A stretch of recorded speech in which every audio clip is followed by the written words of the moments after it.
అంటే మొట్టమొదటిసారి చిదంబరం వెళ్ళిన వాళ్ళు తెల్లబోతారు, కొంతమంది అబద్ధాలు ఆడతారు కూడా. నేను ఉన్న మాట చెప్తున్నా మీతో. ఎందుకో తెలుసా, చిదంబరం వెడితే ఓ తెర వేసి ఉంటుంది, ఏదో మారేడు దళాలతో పూజ. వెళ్ళి అక్కడ నించున్నారనుకోండి, పూజ మొదలవుతోంది, గంట కొడతారు, తెర తీస్తారు. లోపల ఓ గోడ ఉంటుంది, దాని మీద పూజ చేస్తారు. ఓం నిధనపతే నమః, ఓం నిధనపదాంతికాయ నమః, ఓం ఊర్ధ్వాయ నమః, ఓం ఊర్ధ్వలింగాయ నమః అని పూజ అయిపోతుంది. తెర వేస్తారు, వెళ్ళండి అంటారు. నీకు ఏమైనా కనపడిందిరా అందులో, ఏమిటిరా ఎక్కడ చేశారా పూజ అని అడిగారు అనుకోండి, ఒక్కొక్క గడుసువాడు అంటాడు, అదేంటిరా కనపడలేదు, శివలే నల్లగా ఉంది, గోడుగా కనపడలా నీకు, అయ్యో భలేవాడివే అంటాడు. పైగా ఇంకా వెక్కిరించాలనుకోండి, అది పుణ్యాత్ములకే కనపడుతుందా అంటే వీడు పాపం చాలా నొచ్చుకుంటాడు. అసలు అక్కడ ఏమీ ఉండదు, అది విచిత్రం. అందుకే చిదంబర రహస్యం అంటారు. చిదంబర రహస్యం అన్న మాట ఎందుకు వచ్చిందంటే అక్కడ ఏమీ లేదు.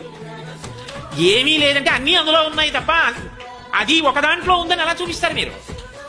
గది అందులో ఉంది, గోడ అందులో ఉంది, గుడి అందులో ఉంది, మనం అందులో ఉన్నాం, సమస్తం అందులో ఉంది తప్ప అది ఎందులోనూ ఉందని చెప్పి పరిమితం చేయడం కుదరదు. అది పరమేశ్వరుడు కనుక. కాబట్టి అక్కడ గోడను చూపించి అదే పరమేశ్వరుని పూజ చేస్తారు.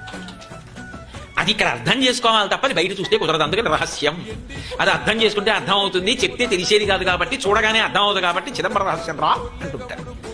చూడగానే ఎవరికైనా ఏమైనా అర్థం అవ్వలేదు అనుకోండి, అది ఏంటంటే నాకు సరిగ్గా తెలియట్లేదు, అదో చిదంబర రహస్యం అంటే ఏమిటంటే అసలు భగవంతుణ్ణి తెలుసుకో అని అన్యాపదేశంగా చెప్పడం చిదంబర రహస్యం. నీకు తెలిస్తే అసలు జీవితంలో రహస్యం లేదు ఇంకా.